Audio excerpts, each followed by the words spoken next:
Bismillahirrahmanirrahim. Assalamualaikum warahmatullahi wabarakatuh.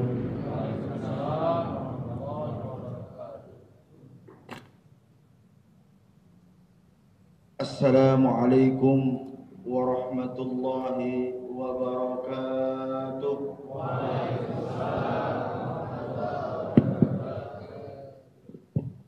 Allah menyukai yang rajin. Kita tambah sekali lagi biar mantap. Assalamualaikum warahmatullahi wabarakatuh.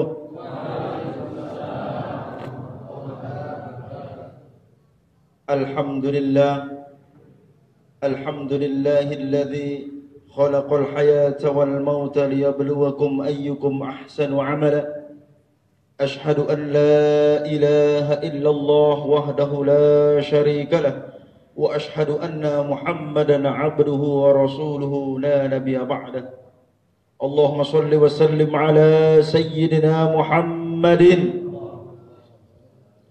Allahumma shalli ala sayyidina Muhammadin. Allahumma shalli ala sayyidina Muhammadin wa ala alihi wa ashabihi wa itba'ihi wa man tabi'ahum bi ihsanin ila yaumiddin wa ba'd. A'udzu billahi minasy syaithanir rajim.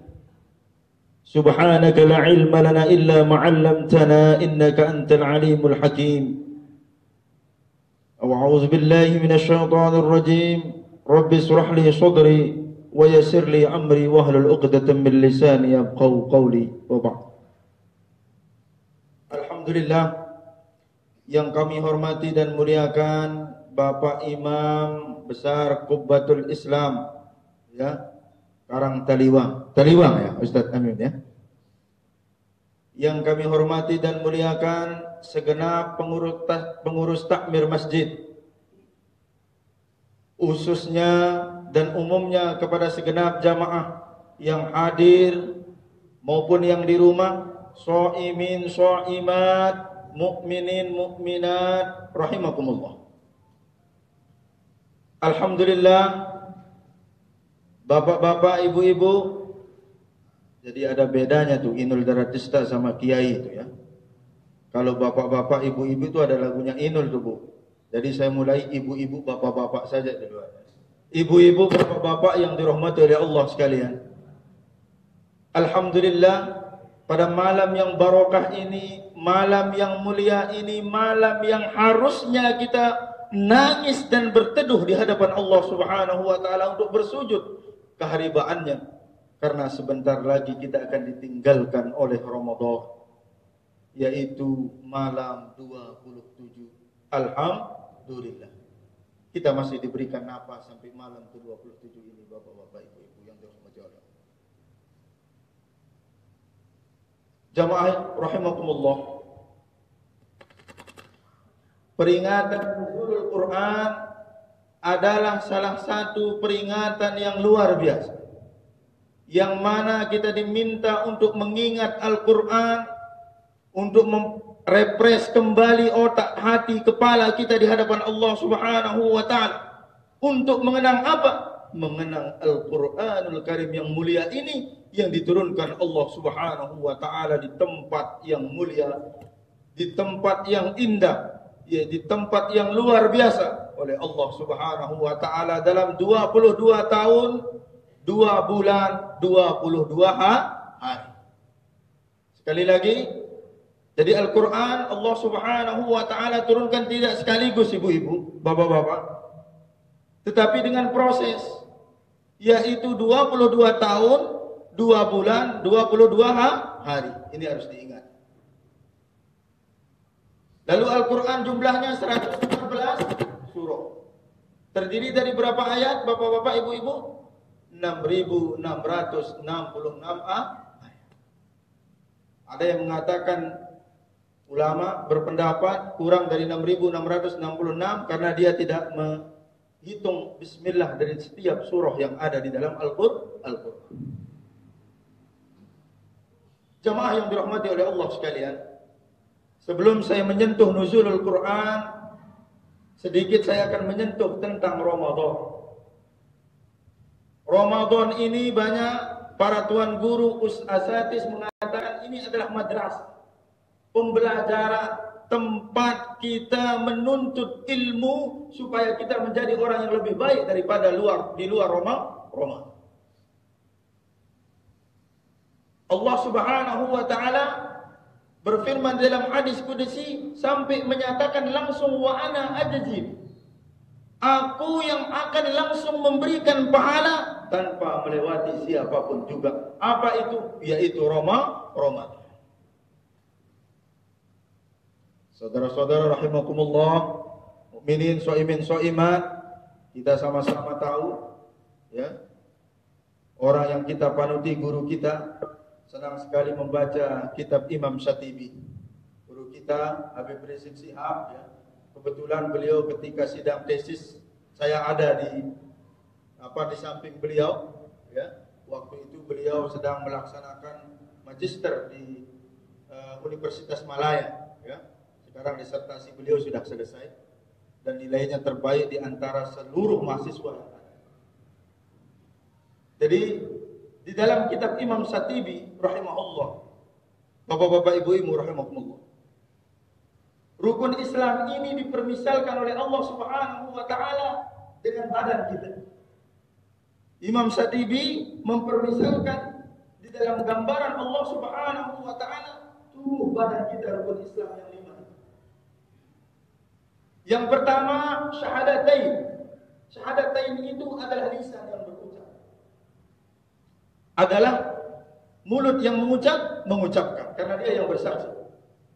Lalu yang kedua, ini disebut di dalam kitab Muwaffiqat, nama kitabnya ya, kitab Imam Syatibi. Salat dipermisalkan seperti diandaikan seperti kepala. Ya al-yauma awwalu ma yuhasabu yaumal qiyamati as-shalah. Yang pertama kali diminta pertanggungjawabannya nanti kelak di hari kiamat oleh Allah Subhanahu wa taala adalah salat. Maka dia adalah kepala raja. Maka penyakit-penyakit yang ada di kepala itu biasanya penyakit mematikan. Betul apa tidak, jamaah? Betul? Baik. Lalu yang ketiga, zakat dipermisalkan tangan. Kalau dia tidak bisa memberi, maka dia menerima. Kalau dia tidak bisa memberi zakat, maka dia menerima zakat. Lalu yang keempat, puasa, shaum Ramadan yang kita saat ini dipermisalkan seperti perut kita. Perut. Lalu yang terakhir, haji dipermisalkan seperti kaki. Man istata'a ilaihi sabil. Jamaah rahimakumullah, banyak orang bisa hidup tanpa tangan dan tanpa kaki, betul? Tapi adakah orang yang bisa hidup tanpa kepala dan tanpa perut? Ada tidak? Misalnya ibu-ibu, assalamualaikum katanya, datang ke rumah tiang pelungguh sami niki, lalu dia mengatakan dia pegang kepalanya atau tidak punya kepala. Kira-kira bagaimana itu? Waduh, bahaya ini sekarang lagi nonton film-film mak lampir itu anak-anak ini sekarang ya. Itu misalnya kayak gerandong itu nggak punya kepala, misal contohnya ya. Waduh, bahaya itu. Tidak mungkin bisa hidup tanpa kepala. Dan yang kedua, penyakit yang mematikan ada di perut kita. Ada nggak orang yang bisa hidup dengan penyakit perutnya? Tidak. Dia pasti akan menghadap Allah Subhanahu wa taala, betul? Tapi banyak yang bisa hidup tanpa tangan dan kaki. Artinya apa? Ibadah sholat dan saum Ramadan tidak bisa ditawar-tawar, jamaah rahimakumullah. Sehingga ketika Sallallahu Alaihi Wasallam naik ke atas mimbar, beliau mengucapkan 3 kali amin, amin, amin. Amin yang pertama, Jibril bertanya kepada Nabi, ya Rasul, andai kata disebutkan nama, lalu dia mengucapkan sholawat, maka bukan hanya kebaikan yang dicatat kepada umatmu itu, tetapi Allah Subhanahu wa taala akan bersamanya denganmu di dalam surganya. Amin. Itulah amin yang pertama. Lalu amin yang kedua, ada di kalangan umatmu yang masih hidup, sehat, kedua orang tuanya dia berbakti kepadanya, melebihi kebaktiannya kepada siapa yang dia cintai selain kedua orang tuanya. Tentunya setelah Allah dan Rasulnya. Inilah orang-orang juga yang akan bersamamu di dalam surga Allah Subhanahu wa taala. Inilah amin yang kedua. Lalu amin yang ketiga, sallallahu alaihi wasallam, nanti kelak umatmu yang mendapatkan Ramadan berjumpa dengan Ramadan kafarah dosanya, dan dia senantiasa tidak pernah meninggalkan solat sunat yang ada di dalam Ramadan, maka kelak ia akan bersamamu di dalam surga Allah Subhanahu wa taala. Amin amin ya rabbal alamin. Inilah 3 amin yang diucapkan Rasul sallallahu alaihi wasallam sebelum ia naik ke atas mimbar di Masjid Nabawi ketika ingin melaksanakan khutbah Jumat. Subhanallah. Rahimakumullah. Sehingga sallallahu alaihi wasallam menyatakan dalam hadis yang sahih, beliau mengatakan, "Lau ta'lamu ummati ma fi Ramadan la tamannawna an takuna Ramadan sunnatakum," atau kama qala. Andai kata umatku tahu apa yang ada di dalam Ramadan itu, apa yang tersimpan di dalam bulan suci ini, maka ia akan meminta seluruh tahun bulan di dalam satu tahun itu menjadi bulan Ramadan.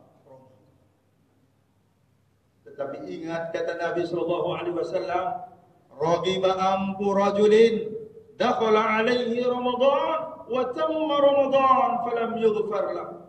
Rugi, sangat merugi manusia siapa-siapa yang merasa menjadi umat Nabi besar Muhammad sallallahu alaihi wasallam masuk Ramadan sampai ditinggal Ramadan belum mendapatkan ampunan Allah Subhanahu wa taala. Nauzubillah summa nauzubillah min dzalik. Luar biasa di Masjid Taliwang ini, Kubatul Islam, 23 pelan. Kalau di tempat saya itu hitung-hitungan, lihat-lihatan dulu siapa imamnya. Kalau saya yang jadi imam dan ada adik saya yang baru pulang dari pondok pesantren, itu biasanya dia agak pelan sedikit. Tapi ada yang pulang dari Jawa itu masya Allah full injection, Bu. Tidak ada spasinya. Allahu Akbar, Allahu Akbar. Dari yang kelihatan, yang kedengaran itu bismillah sama dolin saja. Masya Allah, saking cepatnya. Ini gimana ini? Ini cara full injection Ustaz katanya. Nah giliran saya paling banter 3 sapi. Kalau Ustaz ini yang jadi imam, kita harus siapkan air 1 galon, dia bilang. Masya Allah, ibadah ditawar tawar. Oke lah, kalau misalnya tidak mau 23, ada pilihan yang kedua, 11 rakaat datang belakangan bisa. Betul nggak Pak? Bu, jemaah yang dirahmati oleh Allah. Luar biasa indahnya Islam. Ya, itu sudah selesai perkara. Minimal 11, paling banyak 43 yang dilakukan oleh Sayyidina Ali rahimahullah. Ya, jadi Sayyidina Ali melaksanakan sholat tarawih itu 40 rakaat 3 witir.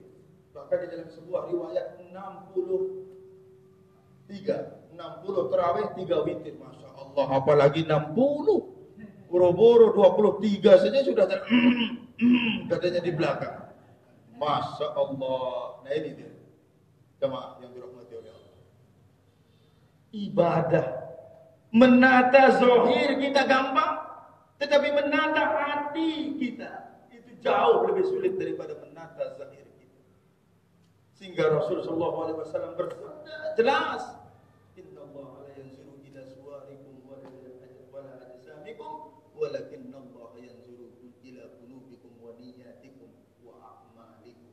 Ya Allah lihat adalah hati, niat dan pekerjaan kita rahimahullah. Andai kata tarawih kita tidak mampu menjadikan kafarah dosa kita diampuni oleh Allah, maka silahkan kita mencari ibadah dengan cara yang lain. Tapi bagaimana? Sholat tarawih itu hanya ada di ini Pak Guru ya, hanya ada di bulan Ramadan. Kalau tidak dimanfaatkan secara baik itu bagaimana? Coba kira-kira nanti Pak Imam dirikan sholat tarawih di bulan Sya'ban, dilempar itu. Benar gak? Kacau ini. Ya. Nah, sehingga Ramadan ini dalam artian membakar, apa yang dibakar Bapak-bapak, Ibu-ibu? Dosa, pekerjaan negatif, akhlakul mazmumah yang telah kita lakukan selama di luar Ramadan. Malam-malam ini adalah malam-malam kesempatan kita menangis di hadapan Allah Subhanahu wa taala, Tetapi banyak yang menangis bukan di Islamic Center, tetapi menangis di Lombok City Center. Masya Allah. Menangisnya bukan di Islamic Center dengan imam dari Maroko dan lain sebagainya, tetapi di Lombok City Center. Masya Allah. Yang di kampung-kampung sibuk bukan qiyamul lail, sibuk membuat kue, sibuk membuat jajan, persiapan lebaran. La yastawi ashabun nar wa ashabul jannah. Ashabul jannati humul faizun. Ciri-ciri orang mendapatkan surga Allah jelas. Orang-orang yang mendapatkan neraka Allah jelas. Sehingga ada ulama berpendapat, oh surga neraka itu urusan Allah, memang betul. Tetapi kalau kita tidak tunjukkan di hadapan Allah di dunia ini, maka tentu semua kita mengharapkan masuk ke dalam surga Allah. Tetapi kalau kita tidak berusaha, maka mustahil kita akan masuk ke dalam surga Allah Subhanahu wa taala. Dan inilah ciri-ciri orang yang mengharapkan ridha Allah, surga Allah Subhanahu wa taala. Semoga kita yang hadir di tempat ini Allah kumpulkan kita di Makkah Al-Mukarramah wal Madinatul Munawwarah untuk melaksanakan haji dan umrah di bulan Ramadan. Melaksanakan haji yang belum berhaji, yang umrah yang belum umrah di bulan Ramadan. Amin ya rabbal alamin. Sebelum Allah kumpulkan kita di mahsyar. Amin amin ya rabbal alamin. Lalu yang kedua jemaah, saya akan sentuh Lailatul Qadar dan nuzulul Quran. Lailatul Qadar dan nuzulul Quran adalah dua hal yang sama tetapi berbeda. Tentu apa itu Lailatul Qadar dan apa itu nuzulul Quran. Di dalam I'anatul Talibin karangan Hujjatul Islam Imam Al-Ghazali menyatakan jelas bahwa Lailatul Qadar itu akan turun pada malam-malam ganjil di 10 malam terakhir. Yaitu malam ke-21, 23, 25, 27 dan 29. Lalu bagaimana kapan turunnya Al-Quran? Ulama berpendapat tanggal 14 Ramadan. Ada yang mengatakan tanggal 17 Ramadan. Jumhur mengatakan 17 Ramadan. Dan jelas di dalam Sirah Tahliliyah disebutkan juga Lailatul Sab'atil Asar minar Ramadan, yaitu malam ke-17 Ramadan. Jadi Lailatul Qadar itu adalah malam diturunkannya Al-Quran keseluruhannya, bukan kepada Rasulullah, tetapi dari Baitul langit yang ketujuh. Bukan Baitul Muqaddis, ya. Itu di Palestina tepatnya. Langit yang ketujuh, Sidratul Muntaha. Baitul Sidratul Muntaha ke Baitul Izzah di bawahnya. Sebelum ia diturunkan oleh Jibril dengan cara berangsur-angsur. Jadi penuh dulu diberikan kepada Jibril oleh Allah Subhanahu wa taala, lalu Jibril berprosesnya selama 22 tahun, 2 bulan, 22 hari. Inilah proses diturunkannya Al-Qur'an. Tidak langsung. Karena apa? Al-Qur'an sebagai penyempurna kitab-kitab sebelumnya. Al-Quran tidak ada satupun ayat yang lebih afdal satu ayat dengan yang lainnya. Tidak ada yang mengatakan lebih afdal suratul Yasin dari suratul Baqarah. Semuanya sama. Betul tidak Ustaz? Mulai dari suratul Fatihah sampai suratul An-Nas, fadilah bacaannya sama. Cuman cara-cara dan tempatnya digunakan di dalam berpidato dan berceramah dan mendekatkan diri kepada Allah sesuai dengan malam-malamnya. Misalnya Yasin, suratul Waqiah, suratul Kahfi dibaca Lailatul Jumu'ah, subuh dan lain sebagainya. Nah ini kaifiatnya saja, tapi tidak afdal. Beda dengan kitab-kitab yang lain. Kalau kitab Zabur, kitab Injil itu ada ayat yang lebih afdal daripada sebelumnya karena dia membahas tentang fadilah. Bagaimana penyampaian Rasul Rasulnya, yaitu misalnya Daud dan Musa alaihissalam. Itu ada perbedaannya di situ. Ada perbedaannya. Karena kenapa? Misalnya kalau dia membahas tentang azab, ya, itu pada saat dia boleh dibaca pada saat ada peringatan-peringatan tentang memperingati azab yang telah terjadi. Lalu ada nikmat Allah Subhanahu wa taala seperti kaum Samud, kaum Ad, kaum Sodom dan lain sebagainya, itu kan diazab oleh Allah Subhanahu wa taala. Nah, ini perbedaannya.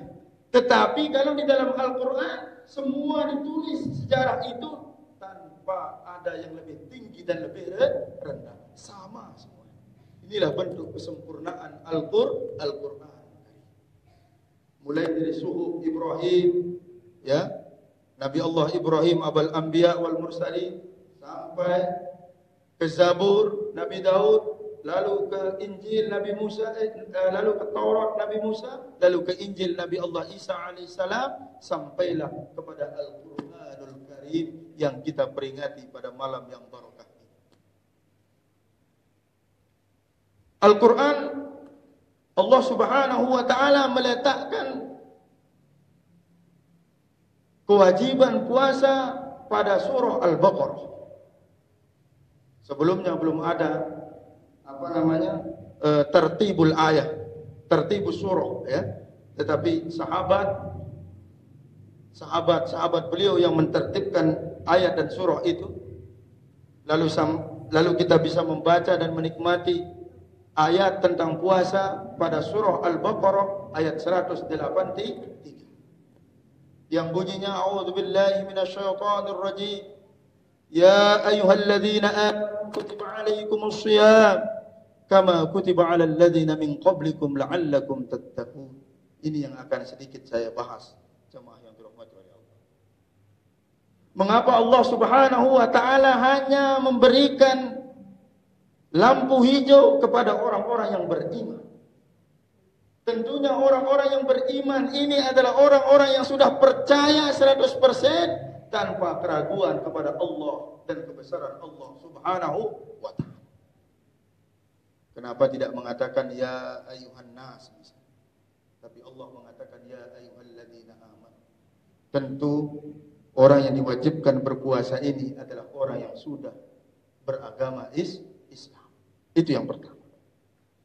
Lalu yang kedua, orang yang akan mendapatkan gelar muttaqin di belakang ayat ini adalah orang-orang yang betul percaya bahwa Ramadan itu adalah bulan diturunkannya Al-Quran, bulan membumikan Al-Quran, bulan untuk mempelajari diri supaya senantiasa melaksanakan amalan Al-Quran.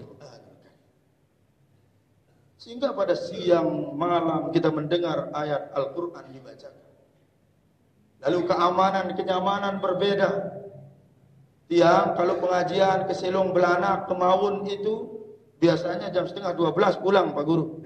Jam 12:30 baru pulang karena pengajiannya berjanjian dulu mereka. Baru kita pengajian. Itu ada pengawalan dari polseknya. Tapi kalau Ramadan tanpa pengawalan, pakai sepeda motor pun jalan. Karena apa? Kiri kanannya ada suara Al-Quran. Nyaman tidak? Aman tidak? Orang membaca Al-Quran. Ada sahabat saya waktu di Mesir dulu, ya, waktu saya di sana itu konflik Husni Mubarak. Andai kata dia tidak membawa Al-Quran yang kecil itu di kantongnya, maka sudah tembus dadanya oleh peluru. Jadi disebabkan dia membawa Al-Quran, dengan niatan dia mau iktikaf di Masjid Fatimiyah, lalu ditembak, 2 orang di depannya meninggal, tembus ke dadanya, ternyata dia tidak kena sedikit pun, hanya kulit Al-Quran itu tempatnya lekat, peluru tentara. Subhanallah. Ini membawa, apalagi dibaca. Ini gambarannya di dunia. Apalagi di akhir.